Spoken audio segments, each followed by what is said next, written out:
అంటే ఇప్పుడు ఆయన చనిపోయిన తర్వాత, అజిత్ పవార్ చనిపోయిన తర్వాత కూడా ఒక డిప్యూటీ సీఎంగా 6 సార్లు ఉన్నటువంటి వ్యక్తి ఒక్కసారిగా కూడా సీఎం కాకుండా చనిపోయారు అని చెప్పంటే ఆయన సీఎం కళ నెరవేరకుండానే ఆయన చనిపోయారు అని కూడా రాజకీయ విశ్లేషకులు దీని గురించి మాట్లాడుతున్నారు.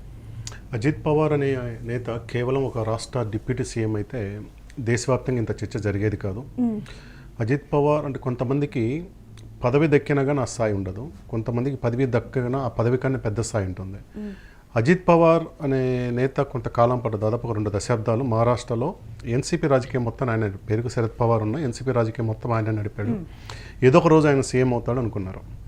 ఆ సీఎం అవ్వాలన్న కళ తీర్చుకోవడం కోసమే తన బాబాయ్ శరద్ పవార్ను విభేదించి, కుటుంబాన్ని విభేదించి 2 సార్లు బయటికి వెళ్ళాడు, పార్టీ నుంచి వెళ్ళాడు. ఒకసారి 3-4 రోజుల్లో మళ్ళీ వెనక్కి తిరిగి వచ్చాడు.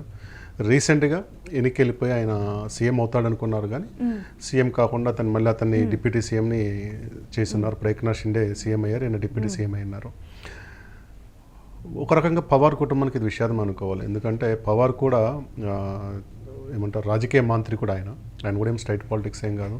కాంగ్రెస్ పార్టీని చీల్చి కాంగ్రెస్ సోషలిస్ట్ వీళ్ళందరూ కలిసి 78లో మొదటిసారి ఎంగేజ్లో 34-35 ఇయర్స్లో అయినారు. తర్వాత ప్రధాని కూడా అవ్వాలనుకున్నారు. ప్రధాని అయ్యే స్థాయి ఉన్న నేత. పలు సందర్భాల్లో ప్రధాని సీటుకు, ఉదాహరణకి రాజీవ్ గాంధీ చనిపోయిన తర్వాత పివి నరసింహారావు గారు పిఎం అయినప్పుడు ప్రధాని కావటానికి ఉన్న రేసులో ఎన్డీ తివారీ అప్పుడు ఓడిపోయినారు ఎన్నికల్లో. ఎన్డీ తివారీ, శంకర్ దయాళ్ శర్మ, పవార్, అర్జున్ సింగ్, తర్వాత ఇట్లా చాలామంది పేర్లు ఉన్నాయి. అందులో పవార్ బలమైన నేత. సో అక్కడ పివి నరసింహారావు క్యాబినెట్లో ఆయన రక్షణ శాఖ చేసి ఉన్నాడు. చాలా పవర్ఫుల్ లీడర్ ఆయన. ప్లస్ ఆయనకు ఒక వర్గం ఉంది, మహారాష్ట్రనే కాదు ఉత్తరాదిలో కూడా ఆయనకు ఒక వర్గం ఉంది కాంగ్రెస్లో అనమాట. ఆయన వారసుడిగా ఈ అజిత్ పవార్ వచ్చేసి శరద్ పవార్ వాళ్ళ బ్రదర్ కొడుకు అనంతరావు అనుకుంటాను, అనంతరావు పవార్ ఆయన పేరు, వాళ్ళ కొడుకు అనమాట. శరద్ పవార్ గారికి అబ్బాయిలు లేరు, సుప్రియసులే మాత్రం అమ్మాయి, కానీ ఆమె చాలా కాలం రాజకీయాలకు దూరంగా ఉంది. సో 2009 నుంచి ఆమె రాజకీయం చేసింది. అంతకుముందంతా అజిత్ పవార్ చూసేవారు. సో అట్లా శరద్ పవార్ తర్వాత మొత్తం అజిత్ పవార్ అనుకున్నారు. మధ్యలో సుప్రియసులే రావటము, తనకు కూడా సీఎం అవ్వాలన్నది ఒక రకంగా కుటుంబంతో తన చిన్నాయనతో విభేదించి వెళ్ళిపోయారు. భవిష్యత్తులో అవుతాడు, ఎందుకంటే ఆయనకు 65-66 ఏళ్ళ వయసే, అవుతారేమనుకున్నారు. కానీ ఈరోజు ఒక దురదృష్టకర సంఘటన, అది విమాన ప్రమాదంలో మరణించడంతో అజిత్ పవార్ రాజకీయ అక్కడితో ముగిసిపోయింది అనుకోవాలి. శరద్ పవార్ వయసు రీత్యా, ఆయన ఆరోగ్యరీత్యా ఆయన కూడా ప్రధానమంత్రి కాలేరు భవిష్యత్తులో. అజిత్ పవార్ కూడా సీఎం కాకుండా చనిపోయారు. అంటే ఇద్దరు కూడా బాబాయ్ అబ్బాయి ఇద్దరు కళలు కూడా నెరవేరకుండానే రాజకీయం ముగుస్తుంది అనుకోవాలి. అండ్ అజిత్ పవార్ చనిపోయిన తర్వాత ఈ అందరూ కూడా ప్రముఖులందరూ ట్వీట్ చేసిన వాళ్ళు, ప్రతి ఒక్కరు యూజ్ చేసిన వాడు షాక్కి గురయ్యాం అని చెప్పి. అంటే నేతల జీవితాలు ఇప్పుడు ఉన్న పరిస్థితుల్లో కూడా రోడ్ని అవాయిడ్ చేసి అందరూ కూడా ఫ్లైట్స్లోనే ట్రావెల్ చేస్తున్నటువంటి పరిస్థితి. ఇటువంటి పరిస్థితుల్లో ఇప్పటికీ కూడా మనం చాలామంది కీలకమైన నేతలను కోల్పోయాం. ఇప్పటికీ వాళ్ళందరూ కూడా కళ్ళ ముందలు తిరుగుతూనే ఉన్నారు. ఒకసారి ఇలాంటి యాక్సిడెంట్ జరిగిందంటే వాళ్ళందరూ కళ్ళ ముందుకు వచ్చి తిరుగుతారు.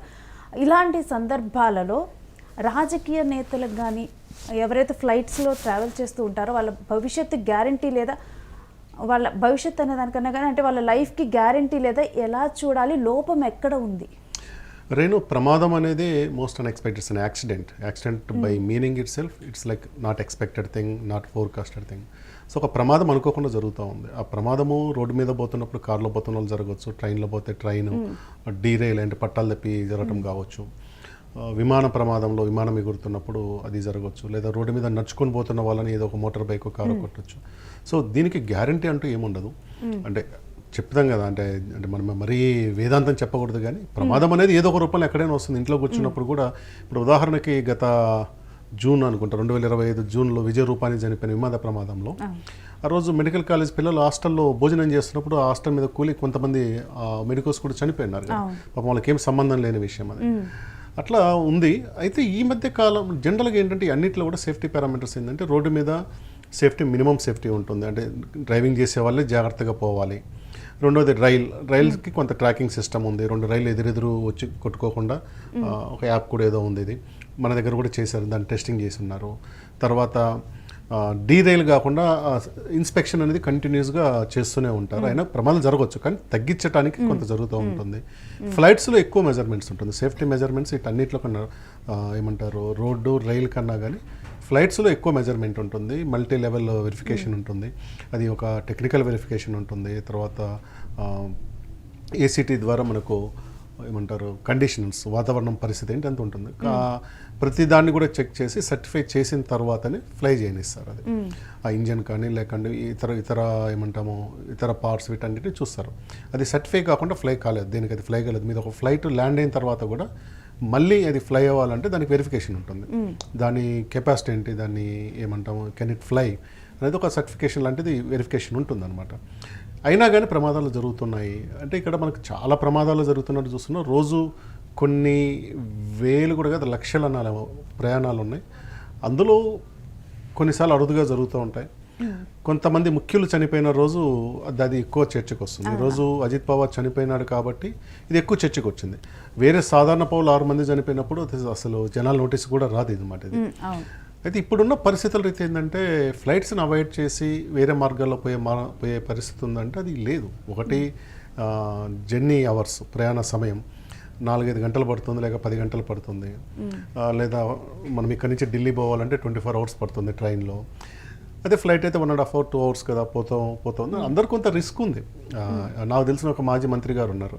ఆయన 8 గంటలు ట్రైన్లోనే పోయేవారు. ఆయన ఫ్లైట్ ఎక్కేవాళ్ళు కదా. మంత్రి హోదాలో కూడా ఒకసారి కూడా ఆయన ఫ్లైట్ ఎక్కలేదు. ఒకసారి అడిగాను, ఎందుకంటే మీరు ఒకసారి ఎక్కొచ్చు కదా, మీకు జర్నీ కదా అంటే నా భయం నాకు ఉంటుందిలే అని చెప్పేసి ఆయన ఎక్కలేదు. Is young 40-42 years. ఆయనకు సెంటిమెంట్ అనమాట. నేను ట్రైన్ రోడ్డు మీద వెళ్ళిపోతానంటే, రోడ్డు కూడా ప్రమాదాలు ఉన్నాయంటే కనీసం మా డ్రైవర్ చేతిలో ఉంటుంది, మా డ్రైవర్ సరిగా ఉంటే ఒక 80-90 మార్గం ఉంటుంది కదా అనేది ఆయన నమ్మకం. అట్లా కొంతమంది ఉన్నారు. కొంతమందికి అంటే ఫోబియా కూడా ఉంటుంది, ఫ్లైట్లో వెళ్ళినమంటే పడిపోతుందనే ఫోబియా కూడా ఉంటుంది. అది ఇప్పుడున్న పరిస్థితుల రీత్యా ఫ్లైట్స్ అనేది అవైలబుల్ కాదు, అన్అవైలబుల్ అవి. ఎందుకంటే ఆ ప్రయాణాలు అనివార్యం. ఈ రోజు కూడా అజిత్ పవార్ ఎక్కడి నుంచి పోతా ఉన్నారు, ఆయన సొంత నియోజకవర్గం బారామతికి పోతున్నారు, ఏదో మీటింగ్కి పోతా ఉన్నారు. బారామతికి పోవడానికి రోడ్డు కంటే కూడా అదే బెటర్ అన్నట్టుగా పోతా ఉన్నారు. ఏమంటాం అంటే మెజర్మెంట్స్ పెంచుకోవటం ఒకటి. రెండోది ఏంటంటే ఏదైతే సేఫ్టీ పారామీటర్స్ ఉన్నాయో దాన్ని ఇంకా స్ట్రిక్ట్గా చేయటం అనేది చాలా చాలా అవసరం. ఈరోజు విమాన ప్రమాదానికి కారణం చూసారా, ఏమని చెప్తున్నారు? విమాన ప్రమాదానికి మొదటేమో విజన్ సరిగ్గా లేదు, మొత్తం కూడా దట్టమైన పొగ కమ్ముకొని ఉంది, కనిపించలేదని మొదట కొంతమంది చెప్పిన విషయం. తర్వాత సాంకేతిక లోపం అన్నారు, ఇప్పుడు ఇన్వెస్టిగేషన్ అంటున్నారు.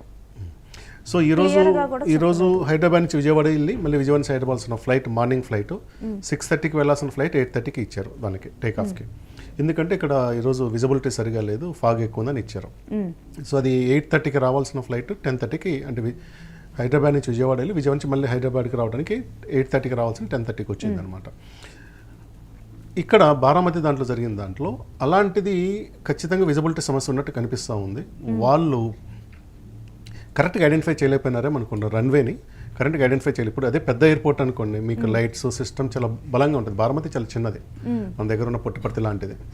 అది చాలా చిన్న ఎయిర్పోర్ట్. అక్కడ ఏమంటారు వాళ్ళకు కావాల్సిన రన్వే, కావాల్సిన క్లియరెన్స్ రాలేదు. ప్లస్ ఈ పైలట్స్ కూడా కొంచెం సొంత నిర్ణయం తీసుకున్నారేమో అనిపిస్తూ ఉంది. ఎందుకంటే ఏసీటీ వాళ్ళు అడుగుతున్నప్పుడు ఫస్ట్ టైం ఏమో సమాధానం చెప్పి మాకు విజిబిలిటీ లేదంటే వాళ్ళు మళ్ళీ దే వెన్ బ్యాక్, కొంత గో అరౌండ్ ఉంటారు, 2-3 సార్లు చక్కర్లు కొట్టేసి మళ్ళీ వచ్చి ల్యాండింగ్ చేయడానికి ప్రయత్నం చేసినప్పుడు అప్పుడు వాళ్ళు అడుగుతున్నారు కానీ వాళ్ళకి రిప్లై రాలేదు. కొన్ని నిమిషాల్లోనే అది క్రాష్ అయినట్టుగా వచ్చిందనమాట. అంటే కొంత పైలట్స్ కూడా మాన్యువల్ మిస్టేక్స్ ఉందేమో అనిపిస్తుంది.